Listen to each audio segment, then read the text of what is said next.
Jason Palmer, one of the hosts of The Intelligence, The Economist's daily current affairs podcast. The Economist's award-winning shows make sense of what matters, from our special series on China's president to our weekly podcasts on business, technology, and American politics. Our journalists provide fair, in-depth reporting on the events shaping the world.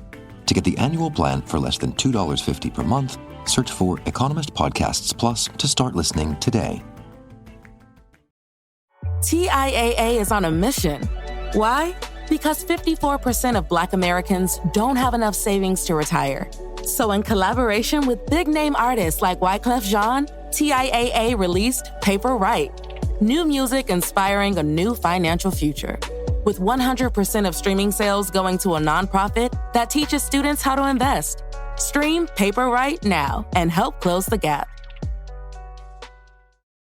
You have arrived. Welcome to the Aspie World. Here's where we talk about anything and everything ASD in an upbeat and informative way. And now, here's your man on the spectrum, your autism ambassador, Daniel Morgan Jones.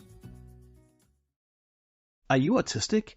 In this video, I'm discussing how you can tell someone that you think you may be autistic. This is very important. All that's coming up. Hey guys, welcome back to the Aspie World. My name is Dan. I have autism and ADHD, OCD and dyslexia, and I make weekly videos all about this stuff. So if you're new around here and you want to learn more, then get on board by hitting that notification bell down below to subscribe to see more videos from me. Guys, what's going on? This is very interesting because I get asked a lot of times, like people saying, hey, I think I'm on the autism spectrum, or I've done a test online, which you can get at theaspieworld.com. You can go and take the test on there. I think I'm autistic. How do I tell this to somebody? Like, how do I explain to my mother or my friend or my spouse or whatever? And one of the things I would say to them is that, there are ways in which you can basically talk to somebody about it, but we kind of need to clarify what is it that you're kind of seeking a diagnosis for, and do you have autism? Does it seem that way? So we're going to get into all that right now. But first, a word from today's sponsor. Guys, today's video is sponsored by Brillia. Now, Brillia is a non-prescription, homeopathic, no nasties, non-addictive, little kind of medication that you can take for ADHD and autism-related traits. Now, this is really interesting because it helps enhance clarity, improve concentration and attention, reduce feelings of things like impulsivity, restlessness, irritability, and impulsivity, which is kind of perfect for ADHD, right? And it comes in these little tabs, and you just pop one out, put it in your tongue, and it dissolves. You take like 3 to 4 a day, maybe more, depending on what dosage you want to take. And after about 2 or 3 weeks taking it, you'll notice a mega difference. Now, a lot of my community know that I'm an ambassador for Brillia, and I have some really good feedback from saying that it's absolutely amazing.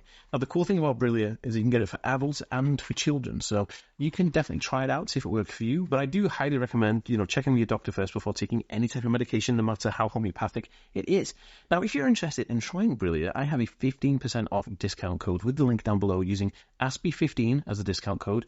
Pop it in the link down below, and you can try it yourself with 15% off. Super awesome. I highly recommend it. Brillia is awesome.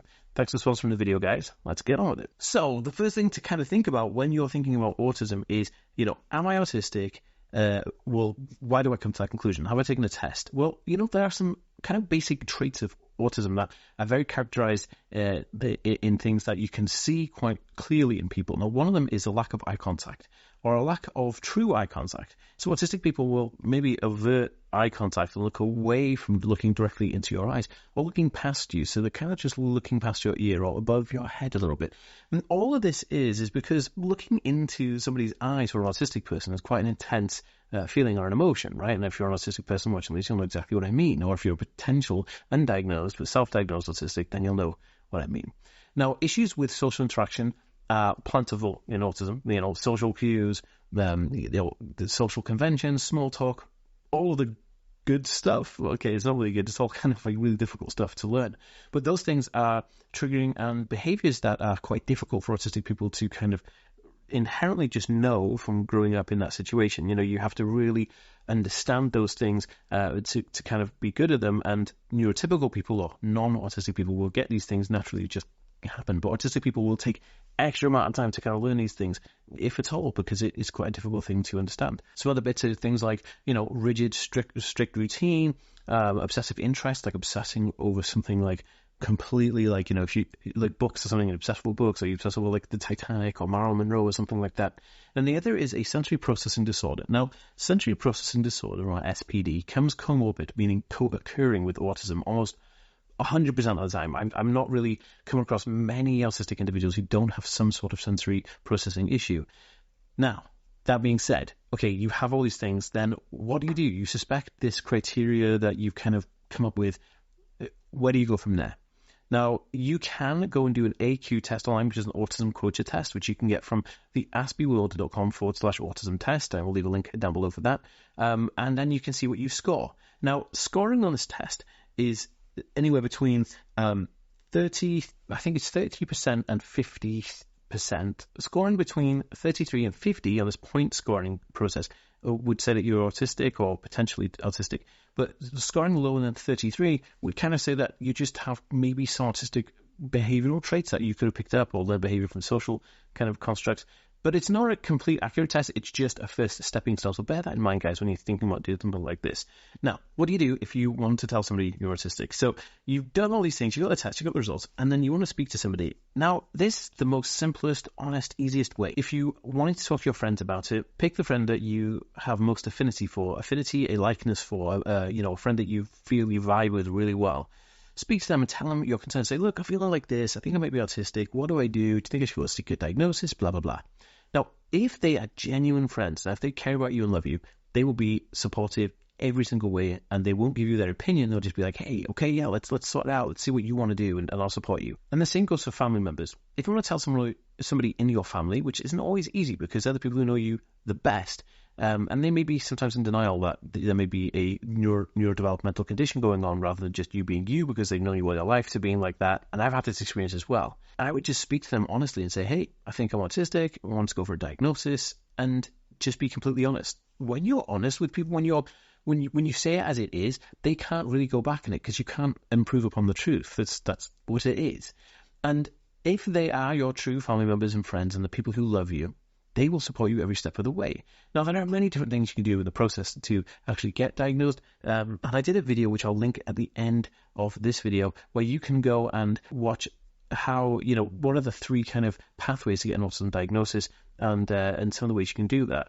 I have some free PDF downloads as well, which will be in that video, so definitely check that out. Now, in terms of telling other people, if you do have an autistic diagnosis, and you're wanting to kind of, your friends don't know yet, and you're wanting to tell them, it's like a newly diagnosed thing. Like when I was 26, I was diagnosed, so now my whole life kind of changes a little bit. I go have to tell people different things, right? So I basically was wondering what I should do, and I had a very big rule for this. If you're a close family member or a friend, I will tell you directly. I'll message you and say, hey, I've just had a diagnosis. This is what is going on with me. This is what and who I am. And everybody else had a need-to-know basis. So when I was in work, if something happened and it was causing me issues because of my neurological difference, I speak to my work about it.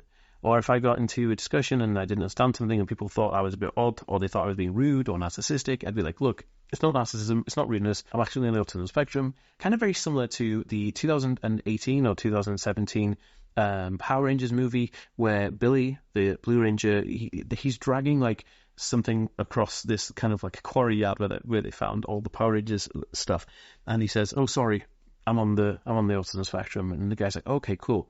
So it's kind of like a need-to-know basis, and this is super important. When you keep people on a need-to-know basis, you protect your privacy, you protect your validation, and you protect the need for other people to just be spying on you for no reason. Your diagnosis is personal to you. Now, if you are thinking about having an autism diagnosis, drop me a comment down below. I could probably point you in the direction of some other things that may actually help. Now, if you're watching this and you are an autistic person and you're wanting to know more about talking to other people, drop me a comment, say, I'm autistic, what up? I'd love to read your comment. I read every single one. Now, I highly recommend you checking out this next video that I recommend in here, because this will be kind of like the next step in this journey for you. And don't forget to check the links down below that I've mentioned. Okay, guys, I'll see you next time. Like this video and share it if you think it's good. Awesome. Peace. Hey guys, thank you so much for checking out this podcast. Make sure you are subscribed, because there are people listening right now who are not subscribed to this podcast. I can see you. Make sure you subscribe. Okay, guys, see you in the next one. Peace.